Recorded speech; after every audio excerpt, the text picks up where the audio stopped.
second tranche, one quick look at some major reform steps which are in the pipeline. You know, the labor codes related matter is in the parliament. Some reports are also with the standing committee. We are committed to making it better for the workers, and the workers' welfare is top on our agenda. I very will quickly run through some of the points. All this is going to be shared with you in any case, but quickly I will highlight the fact that the minimum wages at the moment is applicable only to 30% of all the workers. We want to make it universal.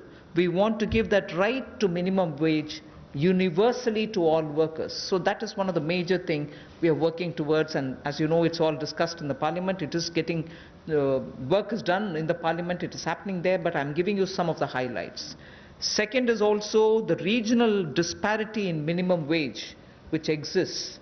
We are trying to get over that problem, to get over the disparity which prevails by saying if there can be a national floor wage concept which can be accepted by all the states, so that the disparity which prevails between states of minimum wages can be gotten over. We are also talking about compulsorily giving appointment letters for everybody who is taken in, so that it gets formal, and also making sure annual health checkup is made mandatory for all the employees. Benefits also for workers in the interstate migration of workers, so that nowadays we come to know that workers don't get recruited through an agency or a group, which are normally the groups which bring in unskilled workers. Now employers are directly taking them on, and therefore for that also, coming from various destinations, we want to have a definition of interstate migrant workers. Again, on migrant workers, this will help in defining them better and reaching out benefits to them better. All this is in the parliament. I'm not saying it as a part of this package, but I'm only giving you a clear picture that we are committed towards improving the lot of the workers and making sure that migrant workers and other workers are treated a lot more with their formal benefits reaching them. Portability of welfare benefits is also being contemplated in the parliament for migrant workers. Again, looking at pan-India to all districts, we want to extend the ESIC benefits to all establishments which employ at least 10 people or more, and in some of the notified districts. Looking at also employees, establishment which have less than 10 employees, we want to, at least in a voluntary basis, make sure ESIC can be extended to them on a voluntary basis, because they're very small. We don't want to burden them with anything. The other thing that we're looking at is to make it mandatory to have ESIC coverage through notification by the central government for employees who are working in hazardous industries, because even if they are small and they don't get included through a central notification, we want to make sure ESIC coverage is given to all those who are working in smaller units but which are engaging in hazardous activities. They get the benefit of ESIC coverage. And social security schemes are being extended even to gig workers and platform workers. That is now urban phenomena, and they should get that coverage. So we want to bring gig workers into it. We're also looking at reskilling of retrenched workers. Now in the context of COVID, this was all designed before, but in the context of COVID, we probably will have a situation where a lot of retrenched workers will need to have a reskilling exercise. And again, all occupations should be opened for women with night working rights, and also there making sure safeguards are provided for all of them. Provision also for social security funds for unorganized workers, and gratuity to be given for fixed term employment. I said there are three steps that we want to explain about the migrants. The first thing relates to free food grain.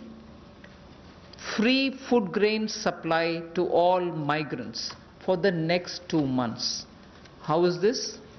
We had already, you're aware, we had already announced that for the public distribution system based, card based people who get their regular quota of rice or wheat and in their residences. We had added free 35 kgs for them, either of rice or wheat, and also said 5 kgs per individual, but per card 1 kg of pulse was announced earlier. And that additional 5 per month kg of wheat or rice was being given free. That was made clear. Now what we are saying is that continues, that remains intact.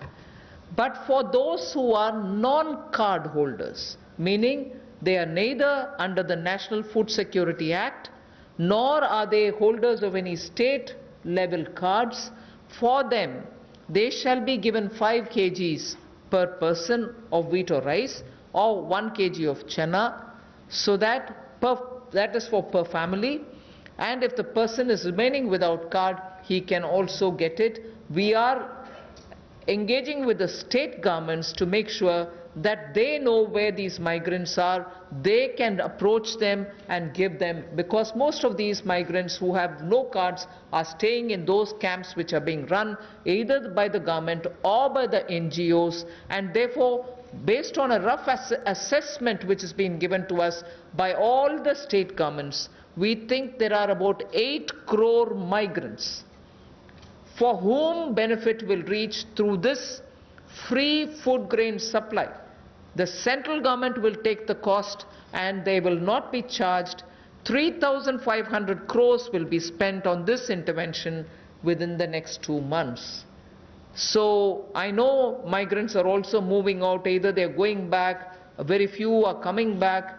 Irrespective, we are saying for the next 2 months, they shall get free rice or wheat and also 1 kg per card per family. Without card also you can get your rice, wheat or wheat or chana.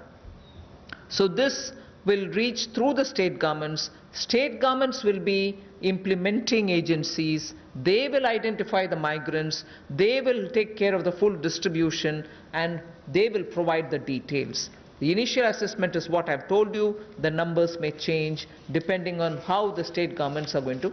We've made provision for this many. That's exactly what I want to convey. I go back to referring to the Prime Minister's address to the nation, where he said 5 pillars, and one of them is talking about technology-driven systems.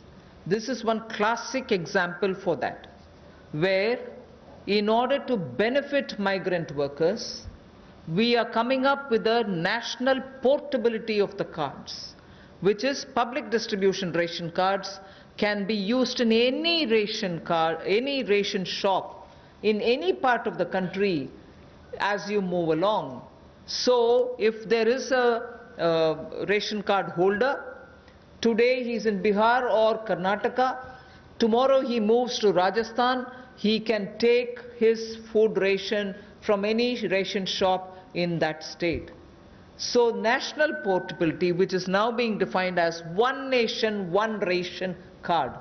One nation, one ration card will be implemented, and by August 2020, which is another 3 months, within 3 months, 67 crore beneficiaries in 23 states, which means the 67 crore beneficiary is 83% of all the PDS population that we are talking about.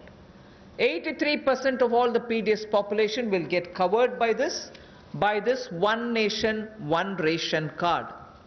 And we assure 100% coverage of national portability of these cards by March 2021. 83% is already done.